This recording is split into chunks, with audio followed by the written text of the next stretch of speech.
Let us turn our attention to the book of Matthew, chapter 11, verse 6. ഞാൻ തന്നെ ഇത് നമ്മുടെ ഇയർ എൻഡ് മീറ്റിങ്ങിന് ജസ്റ്റ് വായിച്ചു. ഒരു 5 മിനിറ്റ് ഒരു എക്സോട്ടേഷൻ തന്ന വാക്യമാണ്. Again, let us turn to Matthew, chapter 11, verse 6. ആരെങ്കിലും ഒന്ന് വായിക്കാമോ? എന്നാൽ എങ്കിൽ ഇടറിപ്പോകാത്തവൻ എല്ലാം ഭാഗ്യവാൻ എന്നുത്തരം പറഞ്ഞു. മതി. Someone please read in English. Amen. മതി. നമ്മുടെ കർത്താവ് പറയുന്ന വളരെ പ്രാധാന്യതയുള്ള ഒരു വാക്യമാണ്, എങ്കിൽ ഇടറിപ്പോകാത്തവൻ എല്ലാം ഭാഗ്യവാൻ എന്ന് പറഞ്ഞു. Our Lord Jesus is this is an important statement from Lord Jesus. He is saying that blessed is he whoever shall find no occasion of stumbling in me. നമുക്കിതിൻ്റെ ബാക്ക്ഗ്രൗണ്ട് അറിയാം. ചാപ്റ്റർ 11 വേഴ്സ് 2 മുതൽ താഴോട്ട് വായിച്ചാൽ ഏത് കോണ്ടെക്സ്റ്റിലാണ് യേശു ഈ കാര്യം പറഞ്ഞതെന്ന് അവിടെ എഴുതി വെച്ചിട്ടുണ്ട്. എങ്കിൽ ഇടറിപ്പോകാത്തവൻ എല്ലാം, യോഹന്നാൻ മാത്രമല്ല എല്ലാവരും ഭാഗ്യവാന്മാർ എന്ന് യേശു പറയുകയാണ്. Jesus is saying, no, whoever, blessed is he whoever shall find no occasion of stumbling in me. Not only John the Baptist, but whoever it is. ഇവിടെ ചാപ്റ്റർ വേഴ്സസ് 2 മുതൽ നോക്കിയാൽ ജോൺ ദ ബാപ്റ്റിസ്റ്റിനോട് യേശു പറയുന്ന അല്ലെങ്കിൽ പറയാനായിട്ട് പറഞ്ഞു വിടുന്ന ഒരു പ്രധാനപ്പെട്ട സെന്റൻസ് ആണ് നമ്മളിപ്പോൾ വായിച്ച verse 6. This verse 6 is Jesus is sending to pass it on to John the Baptist.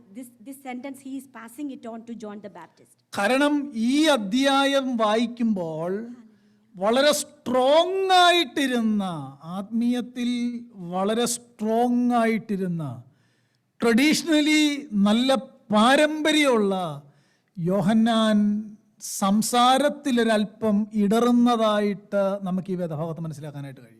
In this context, we can see that even though John the Baptist was so firm, he started to stumble a little bit. Through these verses, we can see that. രണ്ടാം വാക്യം മുതൽ വായിക്കുമ്പോൾ യോഹന്നാൻ രണ്ടുപേരെ, നമ്മൾ ശിഷ്യന്മാരെ യേശുവിൻ്റെ അടുക്കൽ വിട്ടിട്ട് ചോദിക്കുകയാണ്, അറിയുതവൺ നീ തന്നെയാണോ മെസ്സായ, അതോ ഞങ്ങൾ മറ്റൊരുവനെ കാത്തിരിക്കണോ? John was actually heard this one in the prison, and he sent a few of his disciples and is asking him, are you the one who is going to come, or do we need to look for another?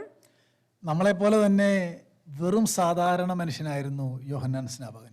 As like many of us, John the Baptist is also an ordinary man. നമ്മെപ്പോലെ എല്ലാവരെ പോലെ, like all of us, വെറും സാധാരണ മനുഷ്യൻ. he was one among us. അല്പം crisis വന്നപ്പം ചോദിക്കുക, അങ്ങ് തന്നെയാണോ മശിഹ? During a crisis, he also had a question, are you the only one? Are you the Messiah? അങ്ങനെങ്കിൽ ഈ ഭാഗം നമ്മളെ പഠിപ്പിക്കുന്ന ഒരു പാഠം എന്താണെന്നറിയാമോ? നമ്മൾ ജീവിത പ്രതിസന്ധിയിൽ ഒഫൻഡഡ് ആകാനായിട്ടുള്ള സാധ്യതയുണ്ട്. അതുകൊണ്ട് തമ്പുരാൻ എഴുതി വെച്ചേക്കുക, അങ്ങനെ ഒഫൻഡഡ് ആകാത്തവനാണ് ഭാഗ്യവാൻ. Because Jesus knew that during our life situations and circumstances, we may be offended. That is the reason he specifically saying that those who do not stumble or being offended is blessed. അങ്ങനെങ്കിൽ ഈ ക്രിസ്തീയ ജീവിതത്തിൽ ഇങ്ങനെ ഒരു വഴിയിലൂടെയും നമ്മൾ യാത്ര ചെയ്യേണ്ടതായിട്ട് വരാം. So during our Christian journey, we may need to go through this journey as well. സ്തോത്രം. അന്നേരം കർത്താവ് നമ്മളോട് പറയുക, തട്ടി വീഴരുത് ഈ യാത്രയിൽ. പ്രശ്നങ്ങൾ വരുമ്പോൾ തട്ടി വീഴരുത്. ഞാൻ സൈലന്റ് ആയിട്ടിരിക്കുമ്പോൾ തട്ടി വീഴരുത്. യോഹന്നാനോട് ചെന്ന് പറ, ഞാൻ തന്നെയാണ് മശിഹ, എങ്കിൽ ഇടറിപ്പോകാത്തവൻ ഭാഗ്യവാൻ. So he is exhorting the disciples that do not stumble when difficulties arise, and convey the message to John the Baptist, stand firm, do not be offended. Praise the Lord. Amen. Hallelujah. Mathew ആദ്യത്തെ 10 ചാപ്റ്ററിന്റെ ഒരു outline പറഞ്ഞാൽ, If I share an outline of Matthew chapter 1 through 10, ആദ്യത്തെ 5 അധ്യായത്തെ അങ്ങ് വിടുന്നു. 5, 6 and 7 നമ്മൾ എങ്ങനെ ആയിരിക്കണം എന്ന് യേശു പഠിപ്പിക്കുകയാണ്. 5, 6 and 7 നമ്മളത് പഠിച്ചുകൊണ്ടിരിക്കുകയാണ്. Matthew chapter 5, 6 and 7, Jesus is teaching us how we all need to be. 8 and 9, chapter 8 and 9. Chapter 8 and 9, 10 miracles അവിടെ എഴുതി വെച്ചിട്ടുണ്ട്. 10 miracles. we can see 10 miracles through chapters 8 and 9. Jesus authority over nature, death, human being എന്ന് പറഞ്ഞാൽ he is God. സകലത്തിൻ്റെ മേലും over authority ജീസസിനുണ്ടെന്ന് കാണിക്കുന്ന 2 അധ്യായമാണ് 8 and 9. Matthew chapters 8 and 9, we can see some miracles which shows that Jesus has authority over everything. Nothing is impossible with him. അയ്യാ, രോഗികളെ സൗഖ്യമാക്കുന്നു, മരിച്ചവരെ എഴുന്നേൽപ്പിക്കുന്നു, പ്രകൃതിയെ ശാന്തമാക്കുന്നു, കടലിനെ അടക്കുന്നു. വളരെ അത്ഭുതം ചെയ്യുന്ന യേശുവിനെയാണ് 8 and 9 പറയുന്നത്. We can see through chapters 8 and 9, he is healing the sick, raising the dead, and calming the sea, and we can see a miracle working God. Chapter 8 and 9 ആണ് പ്രസംഗിക്കുന്നതെങ്കിൽ ആ ജീസസിൽ ആരെങ്കിലും ഒഫൻഡഡ് ആവുമോ? If you look at chapter 8 and 9, anyone will be offended with a God who is performing miracles? ആരെങ്കിലും offended ആവുമോ? Do anyone get offended? നിങ്ങളൊന്ന് charge ആയാലേ എനിക്കും charge ആകാൻ പറ്റുള്ളൂ. ഇല്ല, ഒഫൻഡഡ് ആകത്തില്ല. കാരണം എല്ലാം ഭയങ്കര സൂപ്പർ ഗോഡ് അല്ലേ, എല്ലാം ചെയ്യുന്ന, അത്ഭുതം ചെയ്യുന്ന ആ ദൈവത്തിൽ ആരും ഒഫൻഡഡ് ആകത്തില്ല. We can see that no one will be offended by having a God who is able to do everything miraculously. ആ യേശുവിൽ ആരും തട്ടി വീഴുകയില്ല. In that Jesus, no one will be stumbled. നമ്മുടെ സന്തോഷത്തിന്റെ സമയത്ത് ഒരു പക്ഷേ നമ്മൾ ആ യേശുവിനെ ഓർക്കാറ് പോലുമില്ല. Maybe during our the joyful occasions, maybe we tend to forget Jesus. ക്രൈസിസിൽ പെട്ട് കഴിയുമ്പോഴാണ് നമ്മൾ നോക്കുക തന്നെ ചെയ്യുന്നത്. Whenever we fall into a crisis, we look up. സ്തോത്രം. അങ്ങനെ 8 and 9 യേശുവിൽ ആരും തട്ടി വീഴുന്നില്ല. In 8 and 9, we can see a miracle working God, Jesus, whom no one will be stumbled. എന്നാൽ ചാപ്റ്റർ 10 വരുമ്പോൾ But if we come to chapter 10, 4 opposition chapter 10 4 opposition കാണാം. we can see 4 oppositions. നിങ്ങൾ എനിക്കത് പ്രസംഗിക്കാനായിട്ട് ഞാൻ സമയം എടുക്കുന്നില്ല. 10 verse 17 ഒന്ന് നോക്കിയേ. 10 verse 17.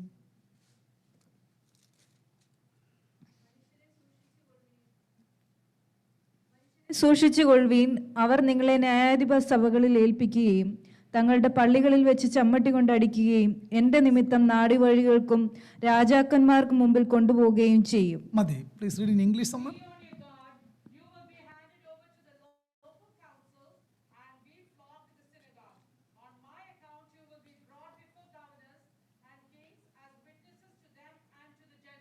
മതി. നിങ്ങളവിടെ ശ്രദ്ധിച്ചു നോക്കിയാൽ 3 ഒപ്പോസിഷൻ ആ വാക്യത്തിനകത്തുണ്ട്. 3 opposition. If you look carefully, we can see 3 oppositions are in these verses. Stumbling block ആകാൻ സാധ്യതയുള്ള കാര്യം പറഞ്ഞിട്ട് ഒപ്പോസിഷൻ പറയുകയാണ്. There are possibilities for stumbling block, and he is explaining the oppositions here. മറക്കരുത്, 8, 9 അങ്ങനെ ഒരു പ്രശ്നമേ ഇല്ല. In chapters 8 and 9, we can not see any oppositions. എന്നാൽ 10:17 വരുമ്പോൾ പീപ്പിൾ ഒപ്പോസിഷൻ നമുക്ക് അവിടെ കാണാം. മനുഷ്യർ നിങ്ങളെ ഉപദ്രവിക്കുമെന്ന് വായിക്കുന്നു. But in chapter 10 verse 17, we can see an opposition from men. മനുഷ്യരെ സൂക്ഷിച്ചുകൊള്ളുവീൻ. Be aware of men. 2 അതിനോട് ചേർത്ത് വായിച്ച റിലീജിയസ് ഒപ്പോസിഷൻ ആ വാക്യത്തിനകത്തുണ്ട്. Second thing, we can see religious opposition. 3-ാമത്തെ കാര്യം, അവർ നമ്മളെ കൊണ്ടുപോകുന്ന സ്ഥലം പറഞ്ഞേക്കാണ് പൊളിറ്റിക്കൽ ഒപ്പോസിഷൻ. ഈ 3 ഒപ്പോസിഷൻ വേഴ്സ് 17 അകത്തുണ്ട്. We can see the third one as the political opposition. ഈ കാര്യങ്ങൾ ഇങ്ങനെ പറഞ്ഞു വന്നിട്ടാണ് ജീസസ് പറയുന്നത്, എങ്കിൽ തട്ടി വീഴാത്തവൻ ഭാഗ്യവാൻ. After saying all these things, Jesus is reminding them that those who are not stumbling or being offended from me is the one who is blessed. ഇനിയും വേഴ്സ് 34 and 35 വായിച്ചാൽ, സെയിം ചാപ്റ്റർ 10 34 and 35 വായിച്ചാൽ, If you look into chapter 10 verses 34 and 35, അത് നിങ്ങൾ ആ വാക്യം ഒന്ന് വായിച്ചു നോക്കിയാൽ നമ്മുടെ കർത്താവ് പറയുകയാണ്, ഞാൻ ചിലരുടെ വീട്ടിലേക്ക് വന്നു കഴിഞ്ഞാൽ പീസ് അല്ല വാളായിട്ടാണ് അവിടെ ആ അന്തരീക്ഷം അങ്ങനെ മാറുകയാണ്. Jesus is saying that if I come to certain house, I am not going to bring peace but a sword. എന്താ അർത്ഥം? What is the meaning of that? സിമ്പിളായിട്ട് പറഞ്ഞാൽ, യേശുവിനെ സ്വീകരിച്ചത് മൂലം കുടുംബത്തിലെ ആ സ്നേഹം പോയവരുണ്ട്, പുറത്താക്കപ്പെട്ടവരുണ്ട്, അവരുടെ അങ്ങോട്ടും ഇങ്ങോട്ടും ഉണ്ടായിരുന്ന ആ പീസ് നഷ്ടപ്പെട്ടവരുണ്ട്. എന്നാൽ അതിനേക്കാൾ പ്രാധാന്യത ജീസസിൻ്റെ പിൻപേ പോകുന്നതിന് കൊടുക്കണമെന്ന് മനസ്സിലായതുകൊണ്ട് യേശുവിനെ സ്വീകരിച്ചതൊരു വാളായിട്ട് ചില വീട്ടിൽ വന്നിട്ടുണ്ട്. The meaning of that verse is, since someone followed Jesus and took Jesus as their savior, they faced some opposition from their own household. Some people are not at all peaceful with them. That is the sword in a family he was mentioning here. അങ്ങനെ ആരെങ്കിലും ഈ ദൈവവചനം കേൾക്കുന്നെങ്കിൽ, ദൈവത്തെ സേവിച്ചതുകൊണ്ട്, കർത്താവിൻ്റെ പിന്നാലെ ഇറങ്ങിയതുകൊണ്ട്, scripture obey ചെയ്തതുകൊണ്ട് ഇങ്ങനെ ഒരു സോഡ് വീട്ടിൽ, അസമാധാനം വീട്ടിലുണ്ടായിട്ടുണ്ടെങ്കിൽ, നിങ്ങൾ 24 മുതൽ 32 വരെ വായിച്ചാൽ മതി. 3 പ്രാവശ്യം യേശു പറയുകയാണ്, ഭയപ്പെടരുത്, ഭയപ്പെടരുത്, ഭയപ്പെടരുത്. ദേഹത്തെ അവിടെ നമ്മുടെ കർത്താവ് ആ കാര്യം പറയുന്നത്, ദേഹിയെ കൊല്ലുവാൻ കഴിയാതെ ദേഹത്തെ കൊല്ലുന്നവരെ ഭയപ്പെടരുത് എന്ന് പറഞ്ഞ് ഈ ഒപ്പോസിഷനിൽ അങ്ങനെയുള്ളവരെ ഉറപ്പിക്കുകയാണ്. If anyone who is listening us today, if you are undergoing any kind of opposition from your own family because you are following the true Lord, do not be afraid, because Jesus is keep on repeating 3 times, do not be afraid, because he is there for you and he will protect you and provide you. അവിടെ പറയുന്ന വാക്ക്, ഈ വീട്ടുകാർക്ക് എല്ലാവർക്കും കൂടെ നമ്മളെ എന്തെങ്കിലും ദേഹോപദ്രവം ചെയ്യാനേ പറ്റുള്ളൂ, പക്ഷേ ദേഹിയെ ഒന്നും ചെയ്യാനായിട്ട് പറ്റത്തില്ല. അർത്ഥാൽ നമ്മുടെ നിത്യജീവനെ ഒന്നും ചെയ്യാനായിട്ട് പറ്റത്തില്ല. അതുകൊണ്ട് പ്രയോറിറ്റി ജീസസിന് കൊടുക്കണമെന്നാണ് ആ പാസേജ് പറയുന്നത്. This passage is reminding us that they can do some harm to our body only. They cannot destroy our life. So do not be afraid of those who are able to harm your physical body, but beware and be afraid of the one who created you. അങ്ങനെ വരുന്ന സാഹചര്യത്തിലാണ് offended ആകുന്നത്. At that time, we may tend to be offended. അങ്ങനെ വരുന്ന സാഹചര്യത്തിലാണ് അന്ന് പുറകോട്ട് പോയേക്കാം എന്ന് ചിന്തിക്കുന്നത്. At that time, when opposition arose, we may tend to think to go back. അതൊരു പക്ഷേ രോഗമായിട്ടായിരിക്കാം, മറ്റു സഹോദരങ്ങളുടെ അകലിച്ചയായിട്ടായിരിക്കാം. അങ്ങനെ ഒരു സാഹചര്യത്തിലാണ് യേശു പറഞ്ഞത്, എങ്കിൽ ഇടറിപ്പോകാത്തവൻ ഭാഗ്യവാൻ. It may come in different forms. It might be due to a disease. It might be due to some kind of sickness, or sometime your brothers and sisters may leave you. Maybe in different types of opposition may arise. But at that time, Jesus is reminding that blessed is he who is not offended in me. അതുകൊണ്ട് ശരീരത്തെ കൊല്ലുന്നവനെ ഭയപ്പെടരുത്. So do not be afraid of those who is able to harm on your body. Praise the Lord. ഇവിടെ ഇതാണ് chapter 10-നകത്ത് people opposition, religious opposition, political opposition, ഇപ്പോൾ നമ്മൾ വായിച്ചതിനകത്ത് family opposition. 4 തടസ്സങ്ങൾ, വീഴാൻ സാധ്യതയുള്ള 4 കാര്യങ്ങൾ പറയുന്നു. So we can see in this chapter people opposition, political opposition, religious opposition and household opposition. These oppositions are we can see in this chapter 10. എന്നിട്ട് chapter 11-ലേക്ക് വരികയാണ്. Then we are slowly going to chapter 11. ഇവിടെ 2 opposition ഒരുമിച്ച് മനസ്സിലാക്കാനായിട്ട് കഴിയും. Political and religious opposition. ഇത് വന്നതുകൊണ്ടാണ് യോഹന്നാൻ ജയിലിലായത്. In this chapter 11, we can see two types of opposition, political and religious opposition. Due to these oppositions, John the Baptist was caught up in prison. നമുക്കറിയാം യോഹന്നാന്റെ ആ സന്ദേശത്തിന്റെ sharpness ആണ് താൻ ജയിലിലായത്. Because of the sharp message John the Baptist delivered, he was caught up in prison. നമ്മൾ ഈ 11-ാം അധ്യായം 2-ാം വാക്യം വായിക്കുമ്പോൾ യോഹന്നാൻ കാരാഗ്രഹത്തിൽ വെച്ച് എന്ന് പറഞ്ഞാണ് തുടങ്ങുന്നത്. We can see in chapter 11 verse 2 onwards, we can see that when John heard these things during his time in prison. പക്ഷേ നമ്മൾ ആ മാത്യു നന്നായിട്ട് ശ്രദ്ധിച്ചു വായിച്ചാൽ ഓൾമോസ്റ്റ് 1 year ആയിട്ട് he was in the prison. If you carefully read those verses, we can see that John the Baptist was in the prison for a year now. പിന്നെ എന്തുകൊണ്ടാണ് ഇടയ്ക്ക് വെച്ച് വരുവാനുള്ള മശിഹ നീ തന്നെയാണോ എന്ന് ചോദിക്കാൻ കാര്യം? Then why did he is asking in the middle of this situation, he is asking, are you the one who is the Messiah who is going to come? കാരണം യോഹന്നാന്റെ മെസ്സേജിനകത്തെ പ്രധാന വിഷയം, because the main theme of John the Baptist's message was Mathew 3:10-12 Mathew 3:10-12. Matthew chapter 3 verses 10 through 12. We can see the main theme of John the Baptist. അതായിരുന്നു യോഹന്നാന്റെ പ്രസംഗം. That was John the Baptist's message. ഒന്ന് പെട്ടെന്ന് നോക്കാമോ? 3. ഇപ്പോൾ തന്നെ വൃക്ഷങ്ങളുടെ ചുവടിന് കോടാലി വെച്ചിരിക്കുന്നു. ആ. നല്ല ഫലം കായ്ക്കാത്ത വൃക്ഷം എല്ലാം വെട്ടി തീയിലിട്ട് കളയുന്നു. ഞാൻ നിങ്ങളെ മാനസാന്തരത്തിനായി വെള്ളത്തിൽ സ്നാനം ഏൽപ്പിക്കുന്നതേ ഉള്ളൂ. എന്റെ പിന്നാലെ വരുന്നവനോ എന്നേക്കാൾ ബലവാനാകുന്നു. അവന്റെ ചെരുപ്പ് ചുമപ്പാൻ ഞാൻ മതിയായവനല്ല. ഞാൻ നിങ്ങളെ പരിശുദ്ധാത്മാവിലും തീയിലും സ്നാനം ഏൽപ്പിക്കും. വീശുമരം അവന്റെ കയ്യിലുണ്ട്. അവൻ കളത്തെ മുറ്റും വെടിപ്പാക്കി കോതമ്പ് കളപ്പുരയിൽ കൂട്ടിവെക്കുകയും പതിർക്കെടാത്ത തീയിലിട്ട് ചുട്ടുകളയുകയും ചെയ്യും. ഇതായിരുന്നു യോഹന്നാന്റെ message. This is John the Baptist's message.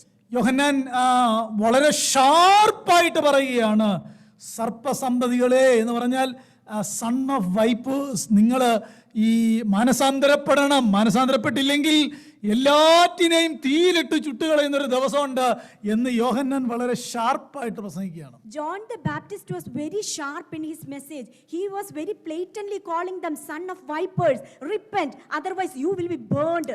അടുത്തൊരു സന്ദേശം, ദൈവരാജ്യം നമ്മുടെ അടുത്തുണ്ട്, സമീപിച്ചിരിക്കുന്നു, അതുകൊണ്ട് മാനസാന്തരപ്പെടണമെന്നാണ് യോഹന്നാൻ പ്രസംഗിക്കുന്നത്. The next thing is he said that the kingdom of heaven is near, so repent and born again. യോഹന്നാൻ യേശുവിനെ വളരെ നന്നായിട്ട് മറ്റ് ഓൾഡ് ടെസ്റ്റ്മെന്റ് പ്രോഫറ്റ്സിനേക്കാൾ മനസ്സിലാക്കിയിരുന്നു.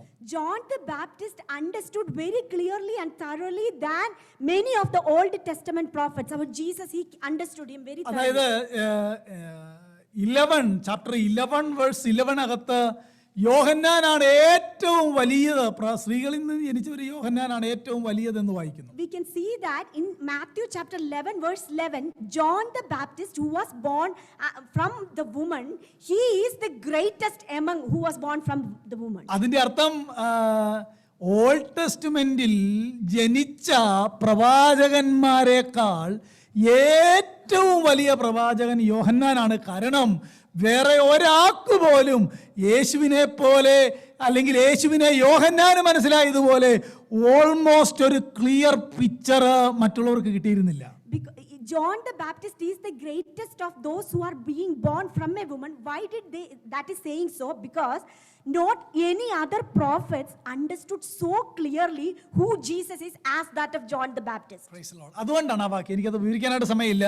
That is the reason that verse is saying so. പക്ഷേ അങ്ങനെയെങ്കിൽ നമ്മുടെ വിഷയത്തിലേക്ക് വന്നേ, എല്ലാ ദാവീദിനേക്കാൾ, ഐസയേക്കാൾ, ജെറമ്യായേക്കാൾ, ദാനിയേലിനേക്കാൾ, എസക്കിയേലിനേക്കാൾ, ഇവ മലാക്കിയിൽ പറയുന്ന ആ പ്രവചനത്തെക്കാൾ അല്ലെങ്കിൽ മലാക്കിയേക്കാൾ എല്ലാവരേക്കാൾ യോഹന്നാൻ യേശുവിനെ പറ്റിയുള്ള വെളിപ്പാട് ഏറ്റവും അധികമായിരുന്നിട്ടും ജീവിത പ്രതിസന്ധിയുടെ നടുവിൽ ഒഫൻഡഡായി എന്നത് വളരെ ഭയത്തോടെ നാം വായിക്കേണ്ട വാക്യമാണ്. John the Baptist was clearly understood. He got the revelation far, far better than all the older prophets like David or Isaiah, Jeremiah, Ezekiel or Malachi. No one understood Jesus's or got the revelation as clear as that of John the Baptist. Even so, when opposition arose, he started to stumble. സ്തോത്രം. അങ്ങനെയെങ്കിൽ എൻ്റെ പ്രിയപ്പെട്ടവരെ, നമ്മൾ എത്രയോ സാധാരണക്കാരല്ലേ, എത്രയോ സാധാരണക്കാരാ, നമ്മൾ എത്രയോ വട്ടം ഇളകിയിട്ടുണ്ട്. ഇന്നും നമ്മളെ ഇവിടെ കൊണ്ടുവന്നിരിക്കുന്നത് 73-ാം സങ്കീർത്തനത്തെ നമ്മൾ അന്ന് വായിച്ച് ചിന്തിച്ച പോലെ ഇപ്പോഴും അവിടുന്ന് എന്നെ വലങ്കരത്തിന് പിടിച്ചിരിക്കുന്നു. അതുകൊണ്ടാണ് ഇപ്പോഴും ഞാൻ ഇവിടെ ഇരിക്കുന്നത്. അതോർത്ത് ഞാൻ എൻ്റെ ദൈവത്തെ വാഴ്ത്തുകയാണ്. So my dear fellow members, we are also like John the Baptist. Many times we also tend to stumble in different occasions and situations. But still, as in Psalms, Asaph is saying in 73, is saying that since he is holding my hand, I am standing firm. യേശുവിന്റെ കാലത്ത് 2 വയസ്സുള്ള കുഞ്ഞുങ്ങളെ കൊല്ലുന്ന സംഭവം നമുക്കറിയാം, ഹെരോദാവ്. When Jesus came into this land, we can see that King Herod was started to kill all the young babies. John the ബാപ്റ്റിസ്റ്റിന് അന്ന് എത്ര വയസ്സുണ്ട്? Think about that. At that time, what is the age of John the Baptist? യേശുവിനേക്കാൾ 6 മാസം കൂടുതൽ, അല്ലയോ? 6 മാസം കൂടുതൽ. John is 6 months older than Jesus Christ. എല്ലാവരും ഓടിപ്പോയി. യേശുവിന്റെ പേരൻസ് ഈജിപ്തിലേക്ക് പോയപ്പോൾ സെക്കറിയാവും എലിസബത്തും ഓടിപ്പോയി എന്നാണ് ചരിത്രം പറയുന്നത്. Almost everyone fled, like they all ran away from that area. Even Zechariah and Elizabeth also, since John the Baptist was 6 months older than Jesus. യേശുവും പേരൻസ് ഓടിപ്പോയി. Yeah, Jesus and their family also left. ചരിത്രം പറയുന്നത് ഇങ്ങനെയാണ്: ആ യാത്രയിൽ യേശുവും ഫാമിലിയും പേരൻസും ഈജിപ്തിൽ ചെല്ലുന്നു. ജോൺ ദ ബാപ്റ്റിസ്റ്റും ആ ദൈവദാസന്റെ സെക്കരിയ അമ്മയും പിതാവും ആ യാത്രയിലെ ഓട്ടത്തിൽ അപ്പൻ വഴിയിൽ വെച്ച് മരിക്കുന്നു. സെക്കരിയാവ് മരണശേഷം എലിസബത്തും ജോണും കൂടെയും കുമ്രാൻ എന്ന് പറയുന്ന പഴയ നിയമത്തിലെ പുസ്തകങ്ങൾ പകർത്തിയെഴുതുന്ന ഒരു കമ്മ്യൂണിറ്റിയിൽ ചെന്നു എന്നാണ് ചില ചരിത്രങ്ങൾ പറയുന്നത്. History is saying that during that journey, Zechariah got dead and Elizabeth and John the Baptist came to a sect who started to write scriptures in അത് എനിക്കത് വിവരിക്കാൻ സമയമില്ല. നിങ്ങളെ പേര് ഓർക്കുക, കുമ്മറാൻ കമ്മ്യൂണിറ്റി. കുമ്മറാൻ കമ്മ്യൂണിറ്റി അവിടെ അതൊരു പ്രത്യേക മൊനാസ്ട്രിയാണ്. അവിടെയാണ് ജോണും എലിസബത്തും ചെല്ലുന്നത്.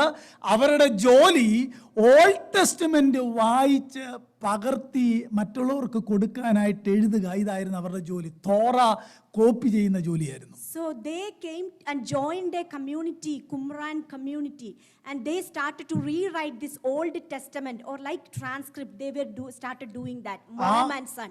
യോഹന്നാന്റെ ആഹാരവും യോഹന്നാന്റെ വസ്ത്രവും ഒക്കെ ആ കുമ്രാൻ കമ്മ്യൂണിറ്റിയുടെ പാറ്റേൺ ആയിരുന്നു എന്നാണ് പറയുന്നത്. So that is the reason John has a specific pattern of his clothes as well as his food because of that Qumran community. അങ്ങനെയെങ്കിൽ നോക്കിയേ, ഓൾഡ് ടെസ്റ്റമെന്റിലെ ഡ്യൂട്രോണമി യോഹന്നാൻ വായിക്കുന്നു, അത് പകർത്തി എഴുതുന്ന കമ്മ്യൂണിറ്റിയുടെ കൂടെ പകർത്തി എഴുതുന്നു.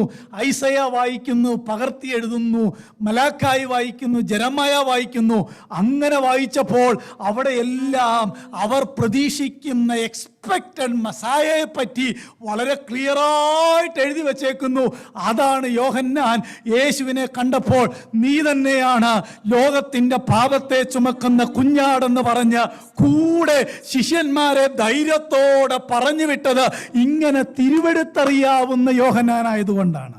Because when John the Baptist started to rewrite from the Old Testament scriptures, like when he rewrote Deuteronomy or he rewrote Isaiah, all the scriptures and the prophets about the Messiah, when John the Baptist rewrote, he very thoroughly understood and he got the revelation that this is the Lamb of God who is going to come, and he believed who Jesus is and he got the true revelation.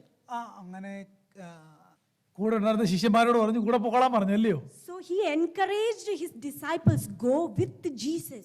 ഞാൻ ആ മശിഹായിക്ക് വേ ഒരുക്കാൻ വേണ്ടി മാത്രം വന്നവനാണെന്ന് യോഹന്നാൻ പ്രസംഗിച്ചു. John the Baptist was preaching that I just came to prepare the way for the Messiah. പഴയ നിയമത്തിലെ ഏറ്റവും വലിയ പ്രവാചകൻ ആരെന്ന് ചോദിച്ചാൽ യോഹന്നാൻ എന്ന് വേണം പറയാൻ. കാര്യം അത്രയ്ക്ക് യേശുവിനെ മനസ്സിലായി യോഹന്നാന്.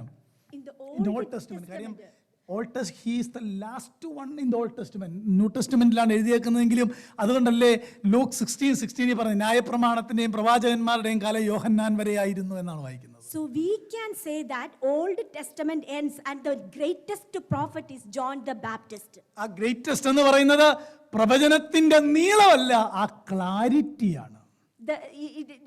Why we are calling John the Baptist as the greatest? Because his depth of knowledge. ആ പ്രവചനം അല്ലെങ്കിൽ മശിഹായെ മനസ്സിലായ കാര്യത്തിലാണ്. Yeah, his revelation about the Messiah, how clearly he വേറെ ആർക്കും ഇല്ല. no one else got that clear revelation. പറയാൻ മനസ്സിലായി. കൂടെ ഉണ്ടായിരുന്ന ഡിസൈപ്പിൾസിനോട് പറഞ്ഞു, അവന്റെ കൂടെ പൊക്കോ, അവനാണ് കുഞ്ഞാട്. ഇങ്ങനെയെല്ലാം പറഞ്ഞ യോഹന്നാനാണ് ജീവിതത്തിന്റെ ക്രൈസിസിൽ അങ്ങ് തന്നെയാണോ വരാനിരിക്കുന്നത് എന്ന ഒരു ചെറിയ സംശയത്തിലായി പോകുന്നത്. This John the Baptist who got the greatest revelation about the Jesus Christ, and he is being stumbled when opposition arose. Okay, ശ്രദ്ധിച്ചോളൂ. In the midst of crisis. യോഹന്നാനെ നമുക്ക് ആ യോഹന്നാൻ എന്തുകൊണ്ടാണ് അങ്ങനെ ഒരു ക്രൈസിസിലായെന്നറിയാമോ? Do you know why John the Baptist brought into this type of crisis? എനിക്ക് വിവരിക്കാൻ സമയമില്ല. യോഹന്നാൻ പ്രസംഗിക്കാൻ നേരത്തെല്ലാം പറഞ്ഞില്ലേ, നിന്നെയൊക്കെ ശിക്ഷിക്കും, ഞങ്ങളെല്ലാം രക്ഷിക്കും, ഞങ്ങള് ദൈവരാജ്യം സമീപിച്ചിരിക്കുന്നു, അത് എത്രയും വേഗം വരും, റോമിന്റെ പീഡനത്തിൽ നിന്ന് he is going to deliver us. ഇതൊക്കെ നടക്കാതെ വരുന്നു. So John the Baptist was preaching punishment for the group, and he was saying himself that we are all going to be saved, but you are going to be punished. But he is not seeing that saving life in his റോമ ഗവൺമെന്റിനെ support ചെയ്യുന്ന യഹൂദന്മാരോടാ പറയുന്നത്. അവർക്ക് വേണ്ടി ജോലി ചെയ്യുന്നവരോട് പറയുക, മനസാന്തരപ്പെടണം, മശിഹായിലേക്ക് വരണം, ദൈവരാജ്യത്തിലേക്ക് വരണം. ഇങ്ങനെ he expected a political Messiah and he preach for a political kingdom. ഇത് നടക്കുന്നില്ല എന്ന് കണ്ടപ്പോൾ ഇടറിപ്പോയി. He was expecting a political resurrection, or he was expecting a political kingdom to be rewritten, and he was expecting that political Messiah. But when he was not seeing that, he started to stumble. എൻ്റെ പ്രിയപ്പെട്ടവരെ, എന്തുകൊണ്ടാണെന്നറിയാമോ ഇടറുന്നത്? Do you know why we are all tend to slip or tend to offend? സ്ക്രിപ്ചറിൽ പറഞ്ഞതുപോലെ യേശുവിനെ മനസ്സിലായില്ല എന്നതുകൊണ്ടാണ്. Because we tend to do not understand Jesus as he was stated in the scripture. എന്തുകൊണ്ടാണെന്നറിയാമോ പ്രതിസന്ധിയിൽ നമ്മൾ പിറുപിറുക്കുന്നത്? Do you know why we do all murmur during our crisis? അതൊരു human nature ആയതുകൊണ്ട് മാത്രമല്ല, നമുക്ക് സ്ക്രിപ്ചറിൽ പറഞ്ഞിരിക്കുന്ന ജീസസിനെ വേണ്ട പോലെ അറിയില്ല എന്നതാണ്. Not only because of it is a human ordinary thing, but because we do not understand clearly Jesus as that of written in the scripture. അങ്ങനെങ്കിൽ ഇടറാതിരിക്കണമെങ്കിൽ പൊളിറ്റിക്കൽ മസായയായിട്ട് യേശുവിനെ മനസ്സിലാക്കിയാൽ പോരാ. അവൻ ലോകരക്ഷകനാണ്, എന്നെ ജയിലിലാക്കാനും എന്നെ ജയിലിൽ നിന്ന് പുറത്തു കൊണ്ടുവരാനും എല്ലാം അധികാരമുള്ളവനാണ് യേശുവെന്നൊരുവൻ മനസ്സിലായാലേ പ്രതിസന്ധിയിൽ offended ആകാതിരിക്കുകയുള്ളൂ. But he needs to understand that he is able, this Messiah is able to deliver him from the prison also. That is the reason Jesus is sending this message that he who is not being offended on me will be blessed. നിങ്ങൾ ആ വാക്യത്തിലേക്ക് നോക്കി പെട്ടെന്ന് ഞാൻ അങ്ങനെ വാക്കുകൾ നിർത്താനായിട്ട് നോക്കാം. ഈ നീ തന്നെയാണോ എന്ന് യോഹന്നാൻ ചിലരെ വിട്ട് ചോദിപ്പിച്ചു. John the Baptist was sending some messengers, disciples, to ask him, are you the one who is the Messiah who is going to come? യേശു അന്നേരെ ഞാൻ തന്നെയാണ് എന്ന് പറഞ്ഞു വിടുകയായിരുന്നില്ല. Jesus didn't reply them that yes I am. മറിച്ച് 11:5 എല്ലാവരും ഒന്ന് നോക്കിയേ, വായിക്കണ്ട, 11:5 എല്ലാവരും ഒന്ന് നോക്കിയേ. But he was sending a message, 11:5. ഇതാണ് യേശു പറഞ്ഞത്. He was saying that. അതായത് കുരുടർ കാണുന്നതും മുടന്തർ നടക്കുന്നതും മരിച്ചവർ എഴുന്നേൽക്കുന്നതും ഒക്കെ സദ്വർത്തമാനം ഘോഷിക്കുന്നതും ഒക്കെ നിങ്ങൾ എന്ന് യോഹന്നാനോട് പറ. He was replying to his John the Baptist disciples that go and tell him that blind receive their sight, lame walk, and the lepers are cleansed and the deaf are hearing. അങ്ങനെങ്കിൽ ഈ വാക്യം എവിടുന്ന് എടുത്തതാ? Where do they got this verse? Chapter 11:5 യേശു quote ചെയ്യുന്നത് Isaiah chapter 35-നകത്തുനിന്നും Isaiah chapter 61 നിന്നുമാണ് coat ചെയ്യുന്നത്.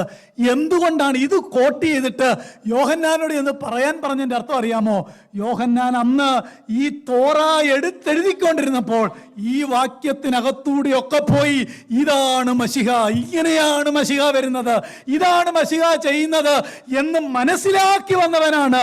യോഹന്നാനോട് യേശു പറയാൻ പറഞ്ഞു വിട്ടേക്കുക, ദേ ഇത് കാണുമ്പം യോഹന്നാനോട് എന്ന് ഇത് പറഞ്ഞാൽ മതി. അന്ന് വായിച്ചതും എഴുതിയതും ഓർക്കുമ്പോൾ ദൈവവചനത്തിലൂടെ യോഹന്നാൻ മശിഹായെ മനസ്സിലാക്കുമെന്നാണ് യേശു ഇവിടെ പറഞ്ഞത്. When John the Baptist was writing scriptures, rewriting that scriptures in Isaiah chapter 35 and also in Isaiah chapter 61, these things are written. A Messiah, when he comes, he will heal the sick, he will heal the lepers, and the deaf started to hear. When he wrote that, that is the reason Jesus said that, tell John the Baptist that blind are seeing and lame are walking and lepers are being cleansed. So look to who is the Messiah. അങ്ങനെയെങ്കിൽ എൻ്റെ പ്രിയപ്പെട്ടവരെ, ഇടറാതിരിക്കാൻ തമ്പുരാൻ തന്നെ പറഞ്ഞേക്കുന്ന കാര്യമാണ്, look at the scripture, ദൈവവചനത്തിലേക്ക് നോക്കുക. So my dear fellow believers, in order to not to being stumbled or being offended away, our Lord Jesus showed an example. Look into the scriptures. യോഹന്നാനോട് എന്ന് പറ, യെശയ്യാവ് 35:6 61:1 ഒക്കെ പറഞ്ഞേക്കുന്നതാ ഇവിടെ നടക്കുന്നത്. നീ എന്താണ് അതിനകത്തുനിന്ന് മനസ്സിലാക്കിയത്? യോഹന്നാൻ അവിടെ കിടന്നുകൊണ്ട് പറയും, he is the Messiah, he is the Lord. ഇത് മനസ്സിലായി കഴിയുമ്പോഴേ ജയിലിൽ നിന്ന് ഡെലിവറൻസ് ഉണ്ടായില്ലെങ്കിലും അവൻ അവിടെ കിടന്ന് സ്ട്രോങ് ആകുകയാണ്. എങ്കിൽ ഇടറാത്തവൻ ഭാഗ്യവാൻ. Jesus was sending through the disciples, look into the scriptures, Isaiah chapter 35 verse 6, Isaiah chapter 61 verse 1.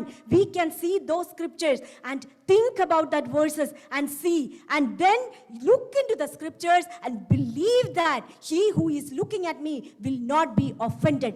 He is the one who is the blessed one. Praise the Lord. Amen. അങ്ങനെങ്കിൽ ഇത്രയേ ഉള്ളൂ. Hallelujah. തിരുവെഴുത്തിൽ പറഞ്ഞിരിക്കുന്ന ദൈവത്തെ അറിയുക.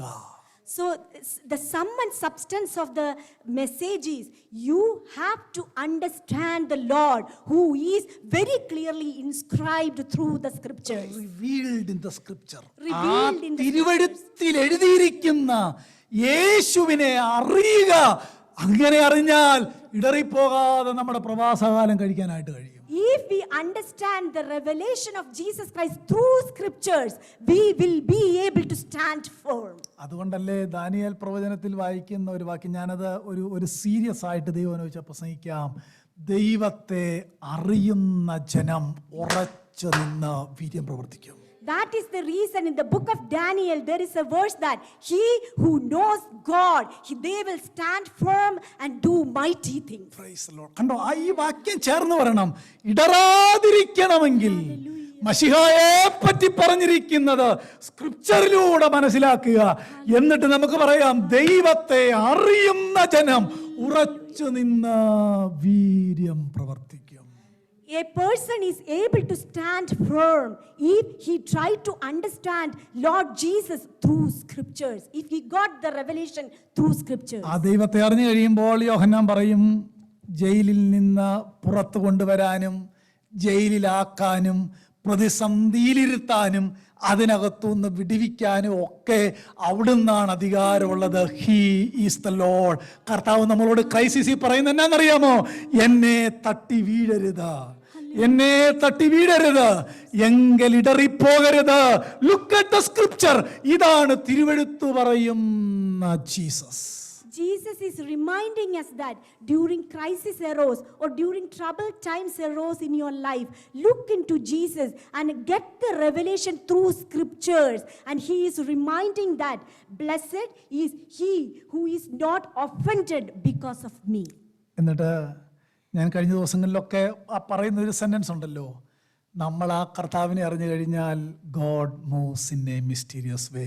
നമുക്ക് വേണ്ടി തമ്പുരാൻ ആ കാര്യങ്ങൾ ചെയ്യുകയാണ്. ദൈവത്തെ അറിയുന്ന ജനം.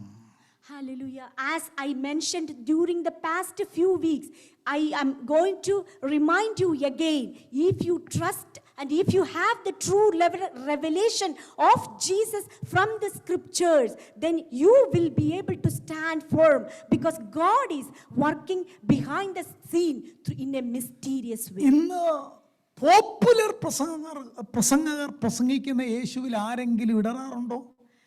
Nowadays, the popular preachers are preaching a Jesus. Are anyone able to not being offended from that Jesus who is working miracles? ആരെങ്കിലും യേശുവിനെ തട്ടി വീഴാറുണ്ടോ? Are anyone going to stumble on that Jesus? എല്ലാം സ്മൂത്തായിട്ട് നടത്തുന്ന യേശു അല്ലേ? Some people are preaching that everything will be well, everything will be all right. ആ യേശു അല്ല വേദപുസ്തകത്തിനകത്തെ യേശു. That Jesus is not the true Jesus inside the scripture. 8-9 കൊണ്ട് ജീവിതം, മാത്യു 8-9 കൊണ്ട് ജീവിതം തീരുകയല്ല. Life There will be a 10 and 11. Life is not being entered by going through those chapters, Matthew chapter 8 and 9, but there is a persecution chapter in chapter 10. ഇത് മനസ്സിലാക്കിയില്ലെങ്കിൽ offended ആകും. ഇത് മനസ്സിലാക്കിയില്ലെങ്കിൽ ഇടറി വീഴും. ചില രോഗങ്ങളിൽ, ചില പ്രയാസങ്ങളിൽ, ചില കഷ്ടങ്ങളിലൂടെയൊക്കെ തമ്പുരാൻ നമ്മളെ കടത്തി വിടുമ്പോൾ നമ്മോട് പറയുന്ന എന്നാണെന്നറിയാമോ? എന്നെ തട്ടി വീഴരുത്, എന്നെ തട്ടി വീഴരുത്, എന്നെ തട്ടി വീഴരുത്, എങ്കിലിടറാത്തവൻ ഭാഗ്യവാൻ. But Jesus is saying that during our journey on this life, on this earth, we may tend to face different situations like sickness or some kind of difficulties may arise. At that time, Jesus was affirming us by saying that blessed is he who is not being stumbled on me. സ്തോത്രം. എനിക്ക് കുറച്ചുകൂടെ പറയട്ടെ, ഞാൻ പറയുന്നില്ല. ഒരു കാര്യം നിങ്ങളൊന്ന് imagine ചെയ്താൽ മതി. ഈ യോഹന്നാനോട് യേശു പറഞ്ഞു വിടാൻ പറയുന്ന 2 വാക്യമുണ്ടല്ലോ, 35:6-ഉം 61:1-ഉം. ഇത് യോഹന്നാനോട് ചെന്ന് തൻ്റെ ഈ ശിഷ്യന്മാർ പറയുമ്പോൾ യോഹന്നാൻ്റെ ഉള്ളൊന്ന് കണ്ടു നോക്കിക്കേ. ഇത് തന്നെയല്ലേ ഞാൻ എഴുതിയത്, ഇത് തന്നെയല്ലേ ഞാൻ പറഞ്ഞത്, ഇത് തന്നെയല്ലേ ഞാൻ ആവർത്തിച്ചെഴുതിയത്. അതുകൊണ്ട് ഇടറാതിരിക്കണമെങ്കിൽ ദൈവവചനത്തിൽ യേശുവിനെ അറിയുക. ഇടറാതിരിക്കണമെങ്കിൽ, വഴിയിൽ തട്ടി വീഴാതിരിക്കണമെങ്കിൽ ദൈവവചനത്തിലേക്ക് വരിക. എന്നിട്ട് ആ വചനത്തിലൂടെ ദൈവത്തെ അറിയുക. നമുക്ക് പറയണം, ദൈവത്തെ അറിയുന്ന ജനം ഉറച്ചു നിൽക്കും. Hallelujah. When John the Baptist was hearing the same verse from Isaiah chapter 35 verse 6 and Isaiah chapter 61 verse 1, these same verses he rewrote during his past time. That same verse Jesus was conveying through John the Baptist disciples to convey to John. While he after hearing this, John the Baptist was getting affirmed, and Jesus is reminding him that he is blessed is he whosoever shall find no occasion of stumbling in me.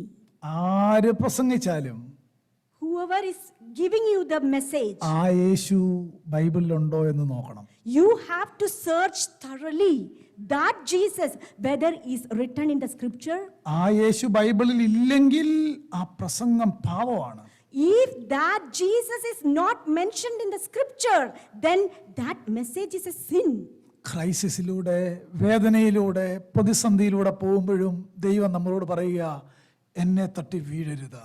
During the situations of crisis or difficulties or many problems, he is saying, do not be stumbled on me. ഓ, സഹിച്ചാൽ കൂടെ വഴാം. If you endure, you can reign.